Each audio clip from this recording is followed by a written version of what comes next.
ഇതിൻ്റെ ലക്ഷണങ്ങളെ പറ്റി പറയുകയാണെന്നുണ്ടെങ്കിൽ ആദ്യം എടുത്തു പറയുന്ന സംഭവം എന്ന് വെച്ച് കഴിഞ്ഞാൽ ഇവർക്ക് ഈ കൂടുതൽ സമയം എടുത്ത് കുളിക്കുക, അവർ കൈ കഴുകുക. അതായത് നമ്മൾ കൈ കഴുകുക എന്ന് പറഞ്ഞു കഴിഞ്ഞാൽ ഇങ്ങനെ വെള്ളം തുടരെ ഇങ്ങനെ കഴുകിക്കൊണ്ടേയിരിക്കും.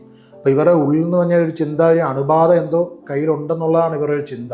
എന്തോ അണുക്കൾ ഇവരുടെ കയ്യിലുണ്ട്, അത് പൂർണ്ണമായും മാറിയിട്ടില്ല. അപ്പോൾ അത് അവരുടെ ഉള്ളിൽ ആ ഒരു സാറ്റിസ്ഫാക്ഷൻ കിട്ടുന്നത് വരെ അവരെന്ത് ചെയ്യും, ഇത് റിപ്പീറ്റായിട്ട് ഇതിങ്ങനെ കഴുകിക്കൊണ്ടേയിരിക്കും. ഒന്നത്. അപ്പോൾ ഈ ചിലർക്ക് ഈ സോപ്പൊക്കെ ഇട്ട് കഴുകിക്കഴിഞ്ഞാൽ ഇങ്ങനെ കഴുകി അവരുടെ കൈയൊക്കെ ഇങ്ങനെ വെളുത്തിട്ട് വേറൊരു അവസ്ഥയിലേക്ക് വരെ, ഒരു സ്കിൻ ഡിസീസിലേക്ക് വരെ പോകുന്നതായി നമ്മൾ കണ്ടിട്ടുണ്ട്.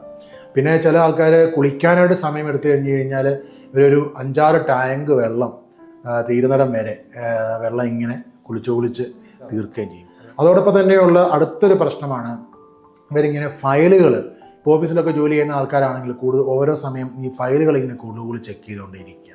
അപ്പോൾ അതൊരു പേടിയുടെ ഭാഗമായിട്ടാണ് ഇവർ ചെക്ക് ചെയ്തതാണ്. ഇപ്പോൾ എന്തെങ്കിലും ആ ഫയൽ എന്തെങ്കിലും നമ്മൾ ചെയ്ത എന്തെങ്കിലും മിസ്റ്റേക്ക് വന്നിട്ടുണ്ടോ, മിസ്റ്റേക്ക് വന്നു കഴിഞ്ഞാൽ നമ്മുടെ ഹയർ ഒഫീഷ്യൽസ് എന്ത് പറയും, അല്ല ഇത് കാരണം വേറെ ആർക്കെങ്കിലും എന്തെങ്കിലും പ്രശ്നം സംഭവിക്കുമോ, ഇങ്ങനെയൊക്കെയുള്ള ഈ ചിന്തകൾ ഇങ്ങനെ കയറി വന്നിട്ട് ഇവർ ഈ ഫയൽ ഇങ്ങനെ ചെക്ക് ചെയ്ത് ഇവർക്ക് കൊടുക്കുന്ന വർക്ക് ഈ കൃത്യസമയത്തിനുള്ളിൽ പൂർത്തീകരിക്കാൻ പറ്റാതെ വരും.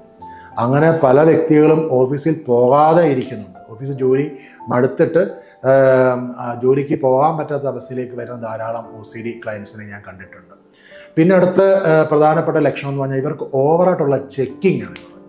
ഇവർ എന്തെങ്കിലും ഒരു കാര്യം ഓവറാ ചെക്കിങ് എന്ന് പറഞ്ഞു കഴിഞ്ഞാൽ ഇപ്പോൾ ഗ്യാസ്, അതോടൊപ്പം തന്നെ വാതിലിൻ്റെ കുറ്റി, ഇതൊക്കെ ഇവരിങ്ങനെ ഡീറ്റെയിൽ ആയിട്ട് ഇങ്ങനെ ഓരോ പ്രാവശ്യം ചെക്ക് ചെയ്ത് നോക്കിക്കൊണ്ടേയിരിക്കും. വാതിലാണ് ഇങ്ങനെ അടഞ്ഞോ എന്ന് ഉറപ്പ് വരുത്താൻ വേണ്ടി ഇവർ ഈ വാതിലെടുത്ത് കുറേ പ്രാവശ്യം ഇങ്ങനെ അടച്ചുകൊണ്ടേയിരിക്കും.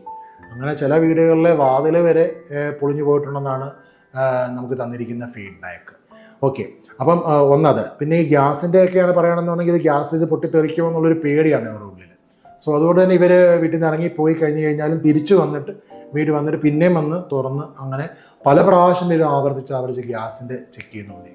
ഇവരുടെ വേറൊരു പ്രധാനപ്പെട്ട ലക്ഷണമാണ് ഈ ഓരോ സാധനങ്ങളും കൃത്യമായി അടുക്കി വയ്ക്കുക. ഇവർക്ക് ആ അടുക്കി വെച്ചില്ലെങ്കിൽ ഒരു സമാധാനമില്ല. ബെഡ്ഷീറ്റൊക്കെ ആണെങ്കിലും കൃത്യമായിട്ട് ചെയ്യുക. ഇപ്പോൾ പാത്രങ്ങളൊക്കെ ആണെങ്കിൽ അടുക്കളയ്ക്കകത്ത് കിടക്കുകയാണെന്നുണ്ടെങ്കിൽ ഇവർക്കത് രാത്രിയിൽ ഇത് കഴുകി വെച്ച് കൃത്യമായിട്ട് അത് നീറ്റാക്കി മാറ്റി വെച്ചെങ്കിൽ ഇവർക്ക് ഉറക്കം വരത്തുള്ളൂ.